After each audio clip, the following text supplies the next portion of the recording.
Hi, this is lesson 3.5, The American Revolution.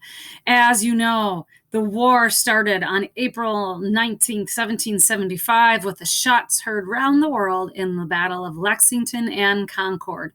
We also have previously discussed all of the philosophical ideology that got us up to the point where we were ready here to declare our independence. And we declared our independence about a year and some months after the shots heard around the world. So, moving on, this is a very short and very simple lesson.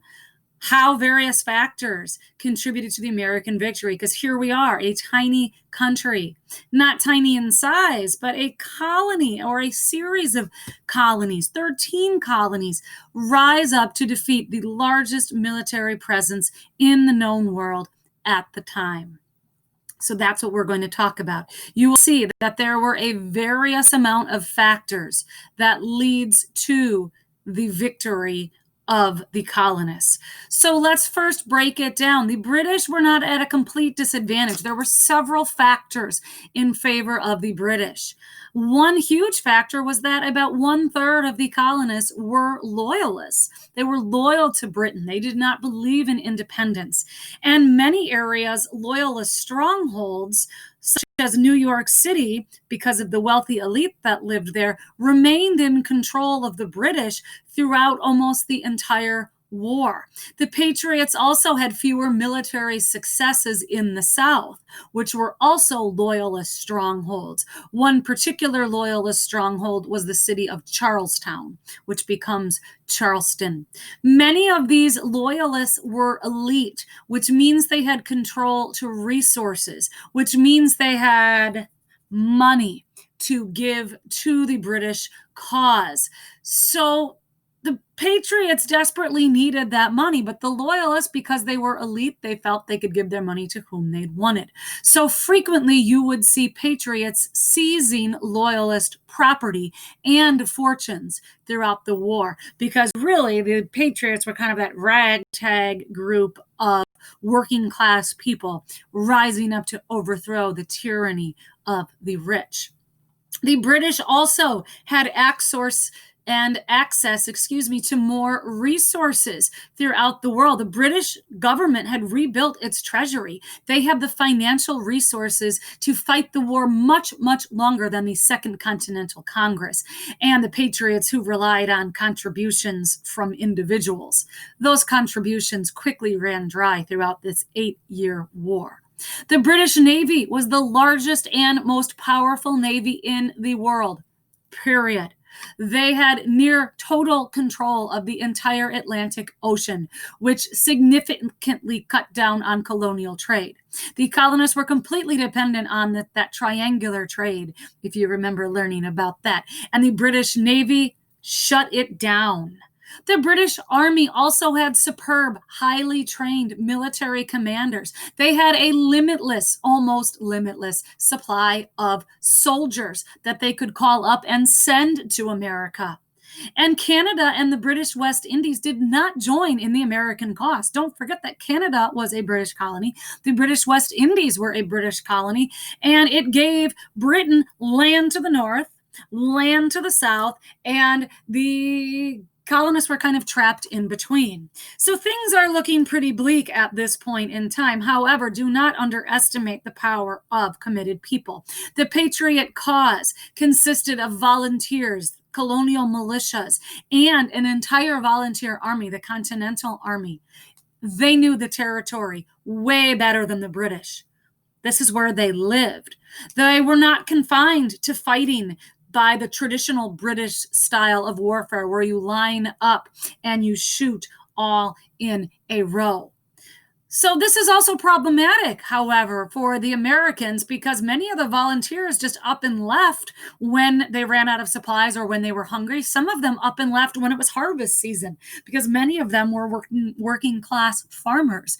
So the war dragged on and on and on. And frequently the Patriot Army, the Continental Army, was ill-equipped and hungry. So desertion was a thing. The next factor in favor of the colonists is the man, the myth, the legend, George Washington. He was appointed by the Second Continental Congress to command the Continental Army. He was trained by the British military. He was a British soldier during the French and Indian War. He had experience in British fighting styles. George Washington also was charismatic. He was an inspirational leader who the volunteer troops relied on to inspire them. He frequently relied on his persona and charisma to rally the troops when morale was declining. The next item, this idea of ideology, the ideas that bound the colonists together. The reasons for the war were largely economic and political, and that appeals to the elites. If you're fighting for this idea of taxation without representation, only more money for you if you're not taxed and you don't control the taxes. But don't forget the importance and the power of common sense and the Declaration. It gives the colonists an ideological basis that appeals across classes. Common sense transcends the working class to the elite because it gives you the promise of individual rights, equality, freedom, liberty. The Americans are also fighting for a cause, for their homes. This is their backyard. This is where they live. The British were thousands of miles away, fighting because they were paid soldiers. So this literally mobilizes the entire population. Women were ones taking care of the home and farm while the men were fighting. The women were busy with running the household, making the supplies, doing everything that was necessary. Some women even took up arms themselves. British soldiers, as I said, didn't have much skin in the game like our patriots did. Also, the women were still mobilized. If you remember back, the women, because of the Stamp Act boycott, they were mobilized. They, because of the boycott, already did not have access to British goods. So they were quite ready and willing to do this all in, so to speak. Last, but certainly not least, the final factor that contributed to colonial success was the idea of foreign aid. At the very beginning of the war, right after he helps out editing the Declaration of Independence, John Adams is sent to the Netherlands, where he is to convince the Dutch to take a risk and loan the Second Continental Congress funds. The Dutch were the premier financiers and bankers of the world at this time. And John Adams was successful in getting their financial support, without which, who knows? Remember, the British had almost limitless funds, as well as a limitless supply of soldiers. Benjamin Franklin, the man, the myth, the legend, another man, myth, legend, was sent to France to convince the French that he and John Adams, who joins him later, to sign an alliance with the newly formed United States. This is huge. We barely were a country. We hadn't proved ourselves, to sign an alliance with the United States against the British. The Franco-American alliance included financial assistance as well, which the United States agreed to pay back after the war. They were also willing to pledge support in terms of military leaders. They sent their military leaders to the Americas to help train the Continental Army. They also promised support in the way of the French Navy. While not as strong as the British, it still beat the Continental Army Navy. Oh, that's right. We didn't have a Navy at the time. So we were desperate in need of a Navy because battles during this time, often which were fought on the high seas. And finally, the end of the war occurs at the Battle of Yorktown, where the combined efforts of Washington's Continental Army and the French Navy.